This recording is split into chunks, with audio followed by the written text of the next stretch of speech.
And I wish I would have thought about reaching out to him tonight. I know he's all over the globe touring with Akon right now, but I know that if he was available, he would jump on, because that's just the relationship we've built over the years. And that's that friendship thing you have where you could call upon a person and they'll show up for you. And I thank all my friends, no matter who you are, what walk of life you are walking in, for doing that. But for some, it means having influential influence over people, a person that's of power, right? I hear these different things. So here, I'm not sure who this is. It just says Facebook user. Yes, there's a place for all of us at the table if we step up. I would address you by your name, but I don't know who you are. So it just says Facebook user. So I'm just going to say, my Facebook friend, you are correct. You stand correct. I touch and agree with you that we all have a seat at the table. If you think about a dinner table, and there can be 6, it could be 4, 2, 8, 10, depending on what kind of table setting you have. There's enough room for everybody at the table, right? It's all about positioning. And my Facebook friend here said, if we step up, we're going to go to that. I'm glad you said that. Thank you. Thank you for sharing that. Oh, it's Ryan. Oh, okay, Ryan. Hey. That is my friend. Okay, so yeah, okay, Ryan, right. Yes, absolutely. If we step up, ladies and gentlemen, we all have a seat at the table, right? I was listening to a sermon earlier, and a really dope pastor was talking, and he was referencing the 23rd Psalm, how God prepares a table before our enemies. And we all have a seat. We get invited to the table, right? We sit and break bread, little do you know, with your friends. You break bread with your frenemies, people who was a friend, that there was something that happened along your journey. They are now a frenemy. They're pretending to be a friend, but they're really your enemy, and they're hiding in sheep's clothing. Because you ain't gonna let the wolf in, right? But you're gonna let the sheep in. And let's talk about the sheep for a minute, and then we're gonna move on. Let's talk about the sheep. We all need a shepherd, right? Everybody need a shepherd. Okay. It's okay to be led, as long as you are learning, as you are being led, and you are allowing yourself to be led by somebody who's a leader. A lot of times, some people follow people that are not leaders, and they follow them right on off the cliff, right on down the pathway of destruction. And then you end up like, what's happening? Because we have to learn the difference between a leader that's leading you with good intentions and a leader that's leading you off to manipulate you and push you off because they see you as a threat. Okay? If you think about musical chairs, what's the objective of musical chairs? You start out with a whole bunch of chairs, right? If there was, let's just say there was 10 of us, they're going to put 9 chairs out there, and we're going to go around and whatever. If they put it in a circle, they might zigzag it just to give you a little bit more creativity and running area, whatever they want to make it fun, spacing it out, right? You know that when that music stops, only 9 of you will have a chair. But the ultimate goal is at the end of that game, there's 1 chair, 2 people out of the 10 that we started with, but only 1 of you will have that chair. How do you get the chair? How do you get that chair? When you go to a table and there's no assigned seatings, there's no reserve signs, how do you know where to sit?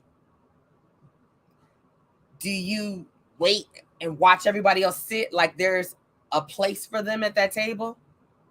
Do you see the head of the table and you figure somebody important, someone influential must be sitting at that table, so I know that's not my seat?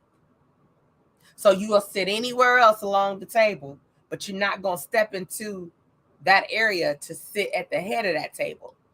And sometimes, depending on how the table is set, there's a head of the table at two ends, right? Like when you're dining with your family, you have like a family dinner, and you got mother and father normally there at the end and the beginning of the table, and everybody else is sitting around, right? So imagine going into a conference where you're going to learn, or a motivational engagement where you're going to hear something. You still learn it, but you're going to hear something. You're going to get empowered, inspired. It could be a round table of people all on the same journey as you are, but nobody knows who's to sit where. But all you know is you got invited to the table, but you don't know what seat is yours. How do you determine that when there's no place cards? Or you could think, most people, I've never entered anywhere where there's a group of people and then there's a head seat, unless there was a leader, a speaker, someone that's leading that team, and they're going to just sit right there. I would love to see what that looks like, because what we don't realize quite often, more than not, is that if you, as Ron said earlier, step up, there's a seat for you. And if you are doing what you're supposed to do according to divine intervention, the plan, your desires of your heart, your determination, your hard work, eventually you'll end up at the head of that table. You could start off at the head of that table. Imagine that, going to a round table, a conference, leadership conference, and there's a head of the table, but there's all these seats around. And they're going to say, everybody go and take a seat. And there's a seat for everybody at the table. So imagine there being 10 chairs and there's 10 of you. How do you know who's at the head of the table? See, that's a good icebreaker. That's something good for team building skills, right? Because you're all leaders. You came to this group meeting, this conference, to learn and empower and encourage one another. See, everybody has something they could teach you at the table. Some people don't feel that they should be anywhere but at the seat of the table, because unfortunately, some people feel like they know everything and they can't learn nothing else from someone that don't have the same accolades as them, didn't go to the same school as them, don't have all those different alphabets behind their name. Yet, you can learn a whole lot from a person that has little schooling. So, you know how they say don't judge a book by its cover? Yeah, don't always judge people by their journey, where they are, where you are. Because everybody had to start at the beginning of the line. And you go along that line and you end up wherever you're supposed to go. But you had to start at the same place that the person that's ahead of you started, or the person that's behind you is going to start. And it's more to being at the table than just showing up. It's more to it than just showing up at the table. You standing around, it's more than just sitting there, right? Thank you. You said it's very true. Thank you. I'm glad that you stand in agreement with me on that. When you get to the table, if, like I said, going back, so I don't digress, when you get to the table and they let you in this room and they say, okay, everybody has a seat at this table. We'll be with you shortly. Have a seat, make yourself comfortable, get to know each other. But there's that one seat that's at the head. Now, I believe a confident person would go sit there. I would hope that that person that chose to sit at the head of that table for this round table group has a lot to share and not just there to get. Because if you only went to this conference to get and not give, then you definitely at this point in time would not belong at the head of the table. You wouldn't. But eventually, as Ron said earlier, if you step up to the plate, you eventually will be at the head of that table. A lot of times when we're trying to get a seat at the table, we want to be with shakers and movers. In whatever industry you are in, whatever realm you are a professional in, you want to be at the top of your game. always sharpening your iron because you never stop learning no matter what it is you do in life. Never. Until you leave this life and your eyes shut and they don't open again to see anything that you know in this life, you can always learn. And depending on your heart, depending on your mindset, depending on your zest for life, you will get invited to other tables. You won't only just go to that table that you sat at the first time, you'll get invited to other tables because other people want to break bread with you. Ron, you said, I love when Elizabeth Warren said, if you don't have a seat at the table, you're probably on the menu. Oh, I'm going to let that sit right there, Ron, because I've never heard that. That kind of makes me think that it goes to, if you don't have your own agenda and you worried about helping everybody else along with their agenda, you will become their agenda. Their agenda becomes you. So I don't know if that coincides with that, Ron, or not, but I like that. I'm going to leave that right there for a minute, and I'm going to repeat it. I love when Elizabeth Warren said, this is what Ron posted. If you don't have a seat at the table, you're probably on the menu. That's something to ponder on, right? That's something to ponder on. Think about Hunger Games, right? If you've seen Hunger Games, and we're going to go in there, but I like to use analogies and metaphors and things of that nature. But getting back to showing up at the table, sitting at the head of the table, is it your turn? Rotating, taking turns, because everybody deserves a seat at the table, but you have to earn the head of the table, right? You got to come equipped. And what's that old saying? You don't got to get ready when you stay ready. So be ready, right? And so, as I have referenced earlier, when you play musical chairs, a lot of times you got to be willing to switch your seats. Because if you sit next to someone who came with you to your left and your right, y'all already know everything y'all know together, right? You came to learn, you came to share. You need to probably get up and go sit at another seat at the table so that you can get more wisdom, more knowledge. Not only can you receive it, but you can give it, because it's a give and take relationship. When we go to these tables, ladies and gentlemen, we go to learn, come back and teach, or continue our journey to build our empire. To build our empire. I believe every person was meant to have their own business. I believe every person was meant to be an entrepreneur, to set your own beat of your own drum, to dance and move like nobody's dancing, but also dance and move like everybody's watching. Because let's be clear, with social media, everybody's watching everywhere. I'm streaming live right now on LinkedIn, Twitter, Twitch, oh my God, my other Facebook page, my YouTube page.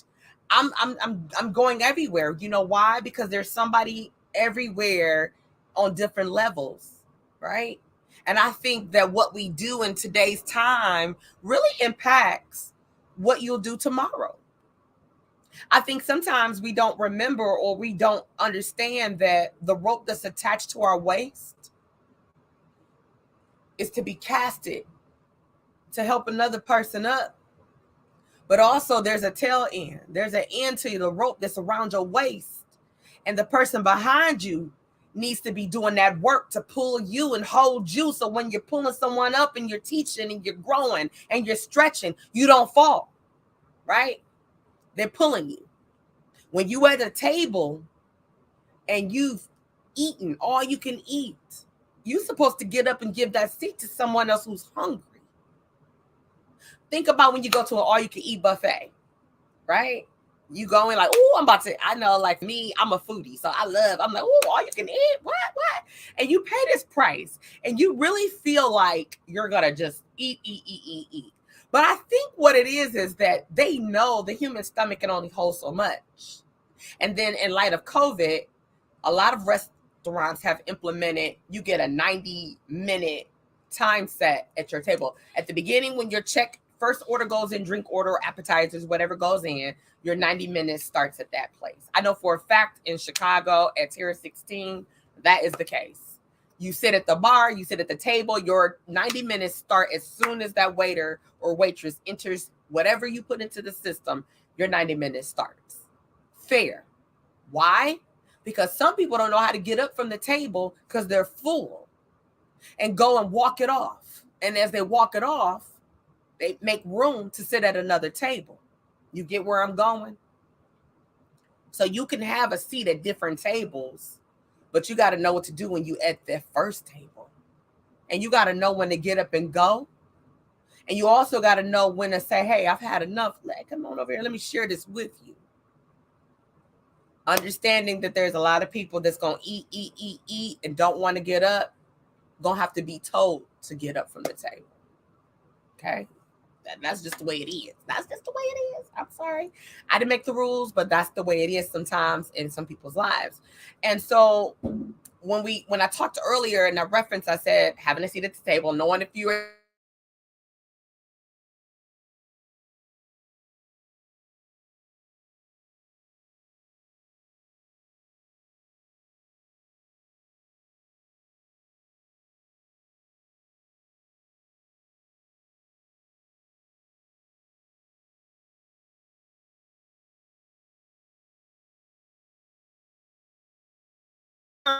you get to watch people like how, where, when, like how is this working? Like I don't understand. You understand? Like, uh, do I sit here? Do I don't sit there? You deserve to sit everywhere you want to sit. Any chair you sit in is the right chair. No matter what chair you choose, it's your seat.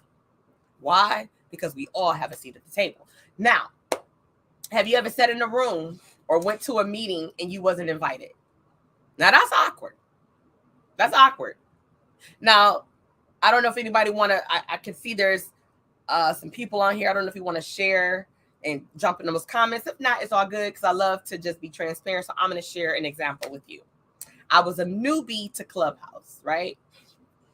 And I was, there's no training on how to navigate Clubhouse, right? So I was new. I got invited. Shout out to Medina for inviting me to Clubhouse and bringing me in. And so I got in and I'm like, oh God, like, what do you do? And like, I'm trying to find the etiquette, right? I'm trying to figure out let me watch other people so I know what to do and how to behave in here with the etiquette. So I'll get kicked out, blah, blah, blah, blah, blah. So I wander off and I'm just looking at all these rooms because on Clubhouse, you get to join these different people. You follow these people and then you get pinged when they're getting ready to do something. And I love to see because there's so much information, right? I have a seat at a virtual table and I get to go in different rooms, learn. If I got a question, raise my hand, going up. Sometimes the moderator will bring you up, all that. Okay. So in this instance, I'm a newbie. Remember, I'm a newbie in the Clubhouse at this time. And I accidentally, in my mind, I become a moderator. First of all, I'm nervous. Oh God. First of all, I know what a moderator does. I don't know any of these people up here on this panel. I don't want to be embarrassed and be like, how'd she get up here? Who is she? I'm like, oh my God, I don't belong. Oh my God, I don't belong. And I'm like, oh my God, do I just leave? And I'm like, no, I don't want to be rude. Then, I don't know. So I was like, oh God. So I was like, oh God. So I kept my mic muted and they were like, we're going to go around and introduce each other to get to know the moderators. And then we'll start taking questions and we'll jump into this, that. Right. So I'm sitting there. I'm telling you, you would think I was in person. I'm nervous on my headset. I'm in my living room like, oh my God. Oh my God, my heart beating fast, like they can really see me, right? They don't see you. So I'm sitting there like, oh my God, what do I do? Because I don't belong in here. Oh my God, oh my God. Finally, there was like, TT from the D. And I'm like, there's like, okay, tell us about you. So first, I want to apologize. I don't belong up here. I said, I came in, I'm new to Clubhouse. I said, I'm learning. I'm here to learn and share, but I'm not a moderator. And I actually got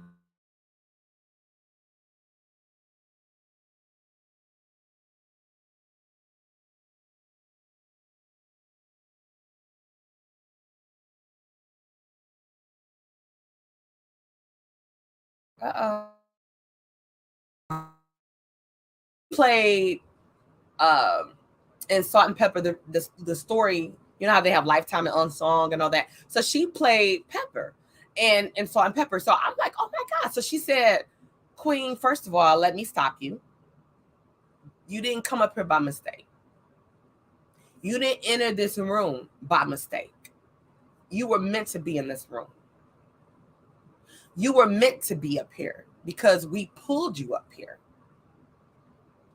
And when I tell you my heart, and I'm still feeling this, I'm feeling the emotions now. Because I find myself, and I'm not sharing this with you just to me saying things. I went through these stages where I felt like I want to sit at the table.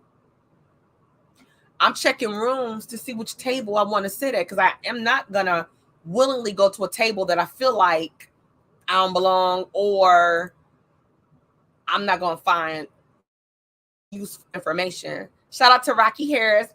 Hey, Queen. God prepares the call. Come on now. You know that. You know that. That's a good sister right there, y'all. Y'all follow Rocky Harris. She's amazing, humble, powerful, beautiful inside and out. Amazing. Thank you, Rocky. But I felt like, oh my God. So when I was up there, I was sitting there again. They can't see you in Clubhouse, right? So I'm sitting on my headset. I'm feeling full of my spirit because I was like, well, who called me up here? None of y'all know me. I don't know anybody. I'm new in here. I'm new in this room. All these people that was up here in the moderator section were all well-known A and B listers, right? Something like, I'm TT from the D, and much love to you, Rocky. I'm sitting there like, yeah. And so I went back and I got to say what I do, who I am, and they was like, well, Queen, thank you for joining us, and we hope that you learn some things and share some things. And so it was like, okay, that's also where that room is where I met Twinkie Bird. And Twinkie, just powerful. Another sister that's powerful.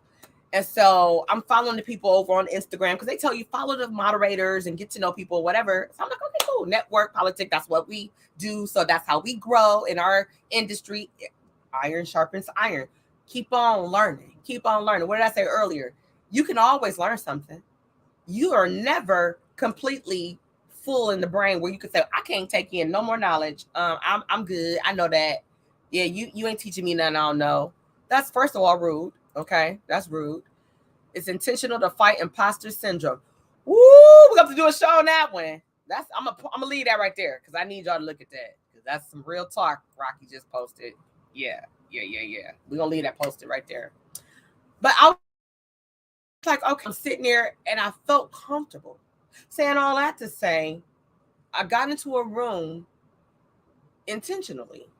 But in my mind, I thought it was by mistake. But see, I'm also a woman that don't really believe in coincidences. I believe everything is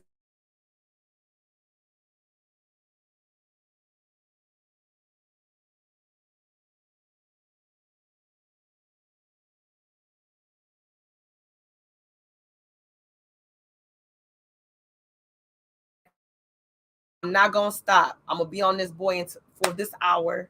We're gonna get into this thing. We're gonna unpack this thing. Technology trying to get out, but I ain't going nowhere. I'm staying right there, okay? I'm staying right there. Ron said divine order. Absolutely.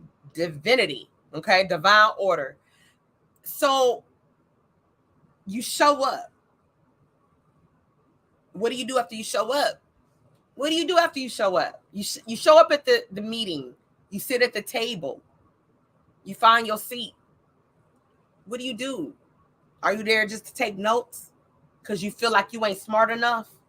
You feel like I don't know enough. I don't know. I can't talk this talk like they talking. I don't know how to walk this walk they walking. Let me pause.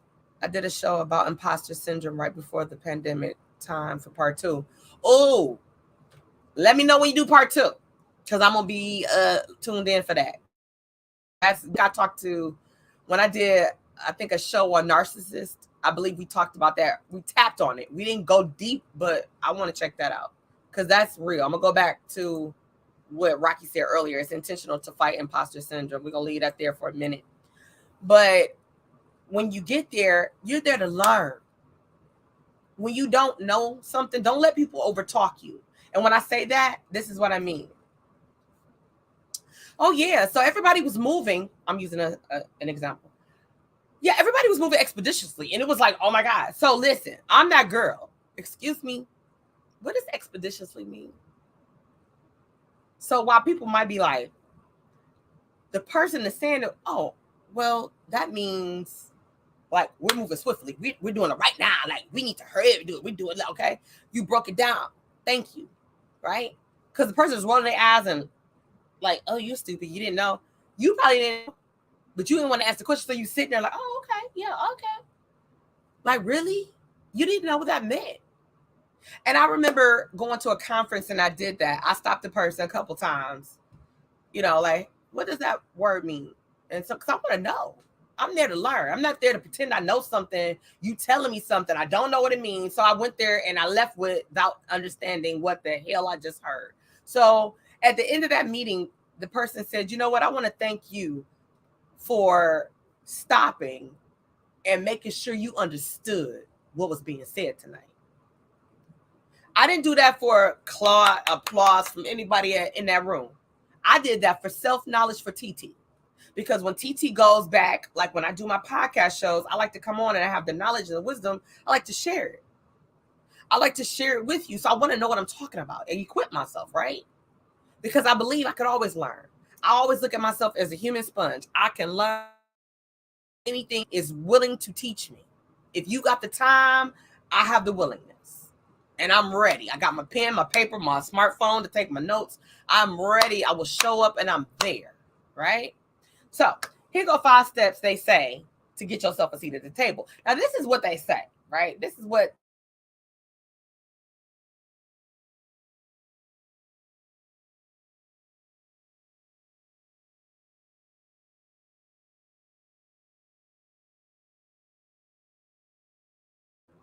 Okay, I had to pause because I didn't want to lose y'all. So they said, be seen in your craft and known to be someone who has some type of knowledge where you could be on a level of an expert, right? You know how they say entry level, senior level, expert level, I feel like this.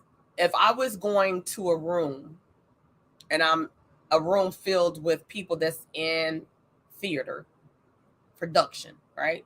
Because my expertise levels go into that. I'm in the entertainment field, right? So I would sit there confident, like, okay, I'm going to share all I know and I'm going to get some knowledge. I'm learning. I'm ready, right? But I know what I'm talking about, right? When I get hired to do a job as a stage manager, production manager, artist assistant, whatever it is, it's because I know what I'm doing. And I constantly still learn. I constantly still sharpen my iron because I want to stay abreast of what's going on and keeping it going, moving with the times, changing with life, being able to pick it up, see it. A lot of times I can work with people and I learn their behavior, their mannerism. I learn, like for an artist, I might learn their writer. Like, okay, let me commit to memory what they like in their room, what they want on their bus, yada yada, what type of food they like, how they like their coffee, if they drink it, if they like their tea, how they like it, what flavor, what brand, all these things. Because the more you do it, it's like a robot, right? You come in, you just do, you move, and you just go because you become an expert, right? So I would earn a seat at the table if we're talking about that type of stuff. You get what I'm saying? Whatever you are mastering, make sure that you give it your all. So when you got that seat at the table, you're ready. And let me be clear about this. Let me pause here. Let me say this to you too. You might say, I don't get invited to tables. How about set a table of your own with some chairs and invite people to your table? You understand? Because there's clearly some people that don't want to see you grow. I'm being 100 with you with that. I've had people that I didn't know, like, wow, like, damn, you was stunting on my growth. You had seeds to plant so I could continue to grow, and you held back, Or you had a canister full of water and you saw me drying up, need a little bit of water just so I could just breathe. And you was like, nope, I'm not gonna give TT that water because she might grow a little faster than me. So yeah, I'm gonna hold that back. And then you find out that person was there and they could have helped you along your journey to get you a seat at that table, right? While they're monopolizing the time, or they know like, okay, everybody get 15 minutes. And so everybody else can get there. And they know like it's their time is up and you next up. And they might stay a little longer. So you don't get all you need to get in your 15 minutes because you didn't get it all, right? But you could be a different type of learner. You could get everything they needed 15 minutes in 5.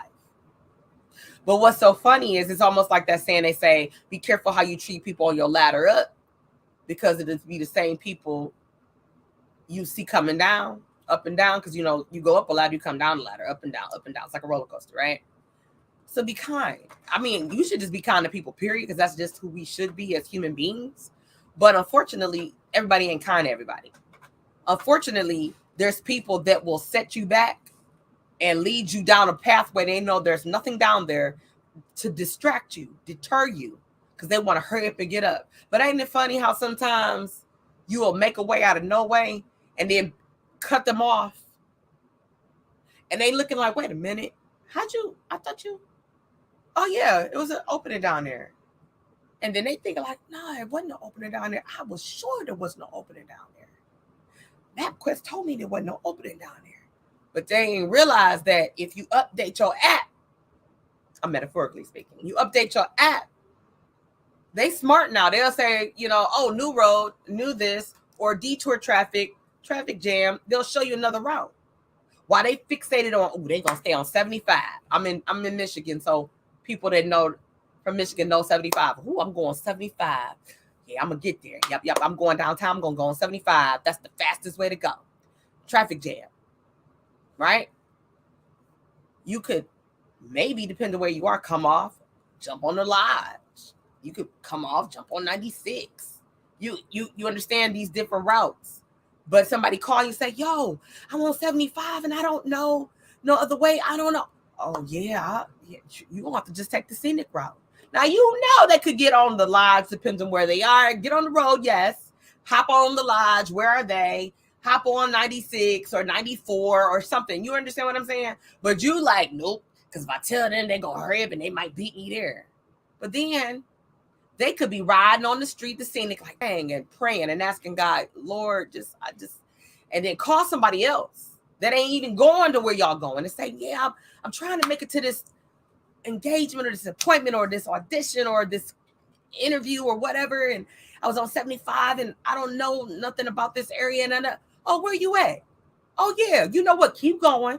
And if you hop off, you could get on so-and-so and then you'll get there. It actually save you some time. Now they ain't like, oh my God, because that was that ram in the bush, right?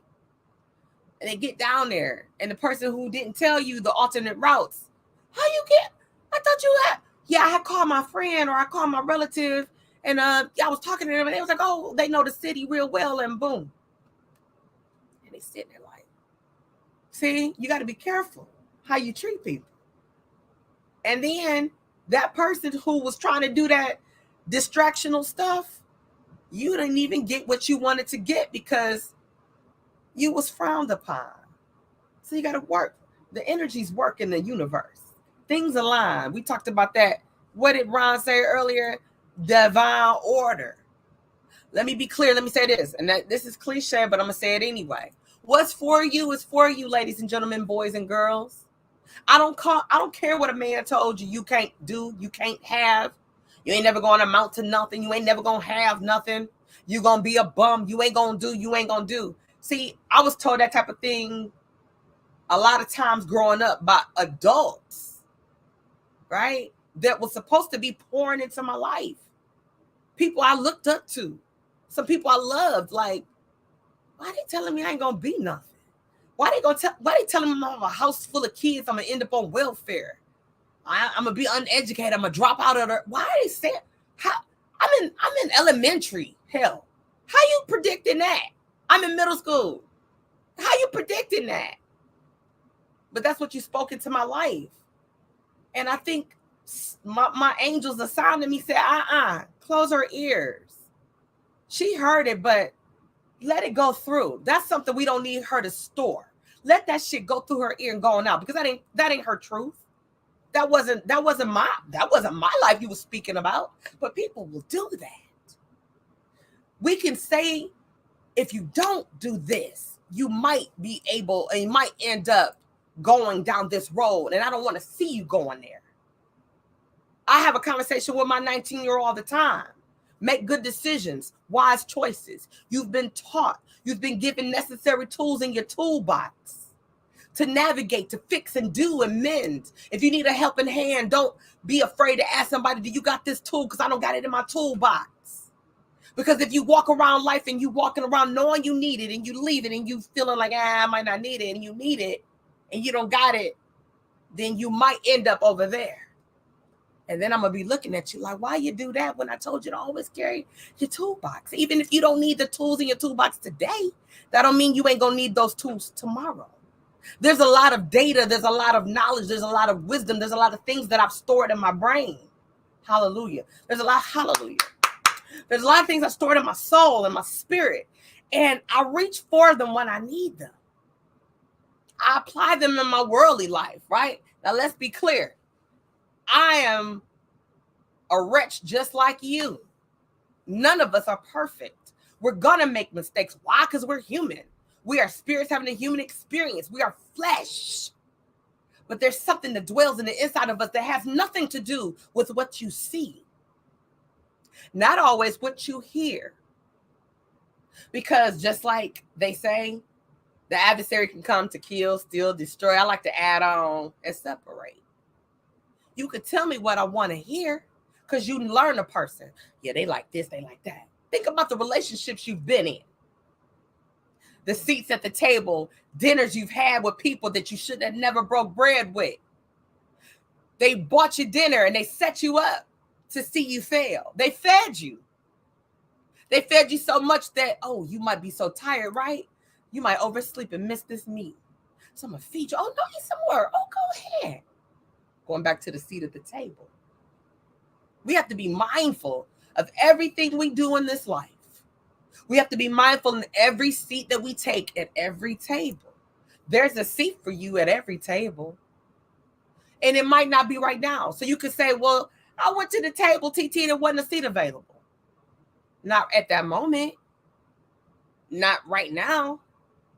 But eventually, that table, if you make your way around and don't be focused, I'm going to stand right here and wait on this seat, or one of these seats.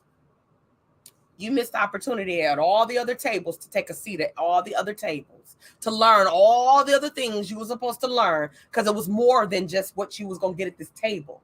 But think about all the time we waste sitting at a table and there's no one talking. There's no one teaching. You're not giving. Because let's be clear, like I said earlier, it's a give and take relationship. When you're taking a seat at a table, it's give and take. It's give and take. You give, you receive. It ain't all about receiving, sir, ma'am, boys, girls. It ain't. Give, receive, give. And let me say this. I like to give more than I like to receive. I don't know if that's even right, but I feel good in my heart when I know I can give. I feel good in my heart when I know I can receive too, let's be clear. But what I'm saying is, if I had to make an option, let me give to this person who needs this, or let me go, not give to them, and let me go get more. Let me go get more. I already got enough. Hallelujah. I already got enough, but I want more, but this person needs it. I'm not going to give it to them, but I'm going to go and get more. I used to feel that way because I had the mindset, well, I don't know if I give to them and I want to get more, what if they run out over there? So, yeah, you know what? I would give it to them, but I'm not, because I don't know if I'm going to get more. But then I learned a lesson. With a group of friends, we formed Operation Project 7 a few years back, where it was something that God gave me. And I'm one of the people, like, I got a vision. God got, hey, y'all want to, I got friends. I got some good friends. I got some lovely friends. And I'm like, y'all want to go out and feed the homeless, help out the less fortunate, blah, blah, blah. On Christmas, like, yeah, okay, yeah, sounds good. It's great, right? We go out, we give, we do, right? The first year, it's like, okay. And it was all about, we're not raising money. Let's take donations. Gently used coats, gloves, scarves, hats, sleeping bags, tents.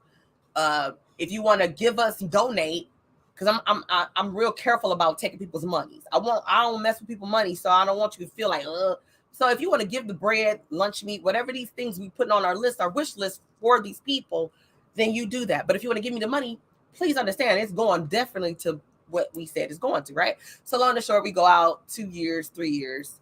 And then I think it was the 4th year, everybody wasn't available. And I felt some kind of way, like, why?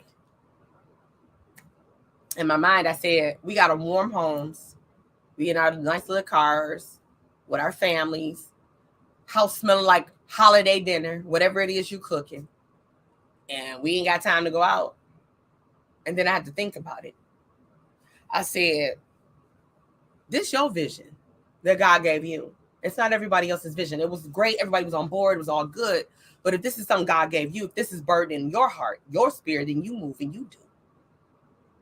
And I remember meeting a man named Mac. My team from Hey G would remember Mac down in Cass Corridor. And Mac taught me a lesson. He was standing out there, was getting ready. He was doing our very first homeless picnic. We had a DJ. We fed 150 people this day, right? And it was number God because we had people volunteering. I put it out on social media back then. I believe it was MySpace. I don't even think it was a Facebook. Okay. Could have been a Facebook. I don't know. I don't think so. But if it was, it wasn't very popular. So long and short, Mac, it was this man standing by the tree. We're unloading tables and stuff like that. And they're like, he was like, you need some help? We're like, oh, okay, cool. So he helping us. And you need help setting up? I'm like, okay. And, we looking in. He's like, my name is Mac. And we like, oh, I'm TT. And this is so-and-so, whatever. So we set up. We ready because nobody knows we're there. We're just popping up. We ain't getting no permit. We didn't do any of the legal things you're supposed to do. We ain't had no food handler's license. Of course, nobody got sick because that was ordained. God blessed us. Everybody, of course, washing hands, sanitizer, all that kind of stuff. Of course, we had that stuff. But we're out there feeding. And so I said, hey, Mac, I said, make you a plate. He said, no, I'm going to let everybody else eat first. And I thought to myself, he looked like he's displaced. Why he want everybody else to eat first? Like, what? And so people come through the line. Hey, Mac. Everybody seemed to know Mac. He a good dude. It's a good brother. It's a good man. Long and short. When it was all said and done, he ate and everything. And we asked him a question that was just packing up. Oh, God. Sorry, y'all. Holy Father. I'm sorry. All of a sudden, the room starts spinning, y'all.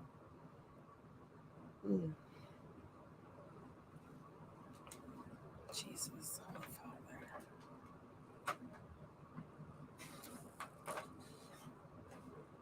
Okay. I don't know what that was about. Okay.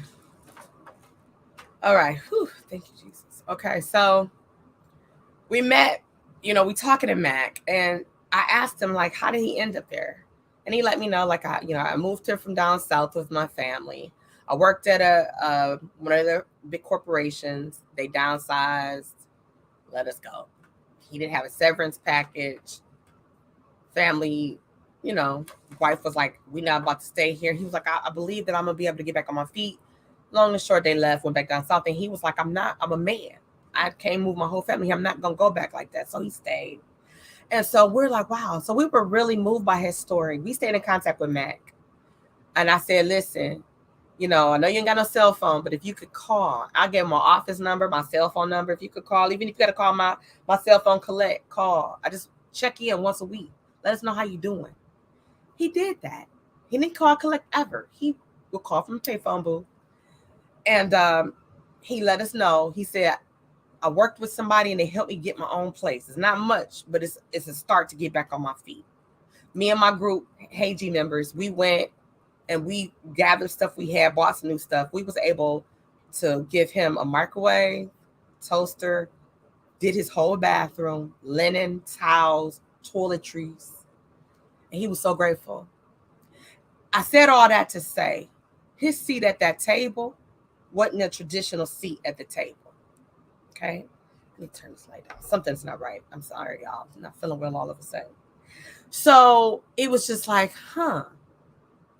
intentional, divine order. He taught me that if you give more than you receive, in the end, you get more. And you don't do it for that reason, ladies and gentlemen, boys and girls. You do it because it's the right thing to do. If God gives me something, okay, he puts it in my hand. Don't lose it. I'm gonna give you some more. Okay. Open hand. Okay. He gives me more. He gives me something else. I'll just grab the stuff, right? He gives me more. Okay. And someone says, and he'll say, I'm gonna give you more. Okay. Right. And someone says, okay, TT, can I see that lip gloss? And I'm like, because I'm thinking, like, what if God don't give me no more? So I'm like, their lips dry, right? It's like, I'm supposed to give this to that person. Because what did God say? I'm going to give you more. But if I hold it here, this person don't get what they need. Lips start bleeding because they cracking because, it's dry and all that great stuff. And God come back and say, here, I got, I came back to give you more. Oh, wait. No, I can't give you more. And the thing is, you can't lay that down what I gave you. You were supposed to use what I gave you and wait for me to give you more because I told you I'll give you more. So I say all that to say, y'all, when you get your seat at the table, know you belong there. Know you belong at the table. Rocky said that's one of the secrets of life. Give more than joy, receive, and you won't lack. Then you receive. That's a good word, Rocky. I like that. So in closing, y'all, because I don't want to hold y'all long. We're going 8 to 9. Okay. We're going 8 to 9. And according to this, actually, you know what? I got about 7 minutes. I only say that because I started the show. I went live before 8 o'clock, a few minutes, so I can let y'all listen to the trap music and all that great stuff. Okay, so I do have a few more minutes, but I'm not feeling well, so I'm gonna sum this up and wrap it up. I don't know why I'm not feeling well. I know, Nick. I'm down in my area. I will, bro. I'm gonna get some water. I'm not sure. I felt dizzy and then I'm feeling lightheaded. I don't know, but I will. I'm gonna get some water as soon as I wrap this up. I am. And you need to come on my show, Nicholas. Okay, so that's another story. That's a whole nother thing. Okay, so in closing, getting your seat at the table is important because you have a seat at the table. Every table you go to, I promise you, you will have a seat at the table. You have a seat at the table. You have a seat at the table. Step up and understand that you belong there. We all started somewhere. We all got a journey to go on. It's important to take the time when you're sitting at that table to get all what you need to get to move on to the next table. Because what you're getting, you're taking to share and receive more. And you paying it forward as you move, as you get these invitations. For instance, I'll use my brother-in-law, Nick. He's a speaker. He does a lot. He's in social working mentor. He does a lot, right? He gets invited out. It took him one good time to sit at a table. And it also took him to keep sharpening his iron. Now he's invited out to different tables. He's taking different seats. I used him as an example, but that's real talk. For me and my craft and what I do, I've sat at different tables. I've sat on different teams. And I get invited to different tables. I get invited to different teams. And I'm grateful. I'm thankful. Why? Because I have a seat. As Ron said earlier, I step up to the table. I step up to the opportunity and I make it happen because I'm able to. It takes me back to the show I did not too long ago, ability versus availability. We have the ability to do a whole lot, but are you available? That's the question you could ask yourself. Sometimes You can't be available. You can't let everybody have access to you at all times, because then some people will on purpose keep you at the table longer than you should because they don't want to let you go on to the next table, to the next seat that's prepared for you. Because let me be clear, everybody has a reserve sign. Have you ever gone to something and you saw your name? I get geek when I see, oh, they got my nameplate. Hey, hey. I also get geek when I go and there ain't no nameplate. And I just show up, right? And I make me a seat. So whether you got a seat reserved or unreserved seat, you still have a seat. So that's it for tonight. I just wanted to remind you. I did start off with the 5 steps some people had said. And like I said, if I was writing a paper, I would have to cite and all that. And the one I said, sharpen your iron, be an expert at what you do, be the best at what you do.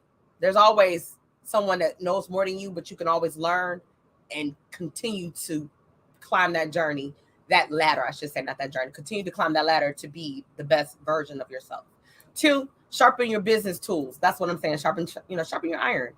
For instance, you're an actress. Continue to take classes. You can never know a lot, or too much. I should say, not a lot, but you can never know too much. You're a singer. Take vocal lessons. You can learn different ranges and just all kinds of writing class. If you're a writer, take writing workshop. I mean, come on. You can always learn. I love to learn, right? 3, turn your department or turn your team and turn your business from just being local. You know how people are like, I make it for my city. You can make it for your city, but wouldn't you like to be in other people's cities? Okay, right? I'm TT from the D. I'll go wherever. I'll host wherever. I'll speak wherever. I don't care. I will go to your city, but I'm TT from the D. I'm just TT, right? The other part, number 4, communicate clearly. Yes, communication is imperative. A lot of folks, some people suck at communication. You will lose your seat at the table for lack of communication. Let me be clear. You will lose your seat at the table. You will lose an invite for lack of communication. I'm guilty of it. I've lost some things in my past that made me be real passionate about what I just said. Communication is key. Imperative. You can be slow with it and always be apologetic if you are. I apologize for showing up late or responding late. I got this or I didn't see this or whatever the case may be. Don't just be like, well, I'm here. You're not getting another invite. Okay, so okay. Number 5, the last one, build trust, which helps you build relationships. It don't get no better than that. How many jobs or how many engagements, how many events, how many business transactions have you made because of a relationship that you had with someone else who referred you? We do a lot on referrals. Okay. A lot of things we do in this life, we do on referral basis, right? And that ain't a proper word. So all my friends don't come for me. Basis is TT. You know how I do sometimes, from time to time, but on a referral basis. Let's say that. Okay. For all of y'all, because I don't want no text messages or calls or emails. All right. But really, build trust, build your relationship, be a man of your word, be a woman of your word. If you say you're going to do something, do it. If you can't do it, say you can't do it. If you say, I don't know how to do that, but I can try to figure it out and let me get back with you, and do that. Be that girl, be that guy, be that woman, be that man. Be a man or woman, a boy or girl of your word. It'll take you far. So remember, you can catch me here every Tuesday for Tap In Tuesday, 8 o'clock. As of tonight, we moved to a new time. Shout out to Flyers by Faith. She did my promo flyer. You'll see it for today and the one for tomorrow, my Wind Down Wednesday. I'm super excited about that. Your girl is getting ready to go get some water because I am feeling very weak. I don't know what's happening with me right now. Relationships are currency. That's right, Rocky. Shout out to Rocky again. She's a phenomenal podcaster, writer, journalist, mom, wife, just all around great woman. And she's right. Relationships are currency. I'd rather have the relationship value than the money value. Because guess what? Money will run out. Relationships shouldn't. I'm not saying they don't, but they shouldn't. So anyway, that's all for me. And on that note, I think I'm feeling like I want to remind y'all that you got next. So I'm feeling in my spirit that I'm going to play the song Got Next by Beth, featuring my husband, Swifty McVeigh, from Eminem's group D12. I appreciate y'all for tapping in Tuesday. I hope that you guys, I hope that I've said something that have made you feel like that was on point, TT. Well said. If not, share it with somebody else that might get it. Maybe this wasn't for you. Maybe it was for somebody you know that has mentioned, like, I don't really feel like I have a seat at the table. Maybe it ain't their time. Maybe it ain't their turn. But tell them, you definitely do have a seat. So with that being said, know that you got next. I'm going to kill this camera. And I'm going to play this video on my way out.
Our time. What? Y'all had a chance to shine, and we'll be cutting y'all in front of that line. You either out or you riding. My homie right beside me with a hustling persona and a crown full of diamonds. Climbing these charts and you ain't stopping a profit. She's staying on fire like the back of a damn rocket. We in total control. Cold as the North Pole, busting these flows. It's our time to blow, so just know. They may be on right now, but somehow, trust me, I got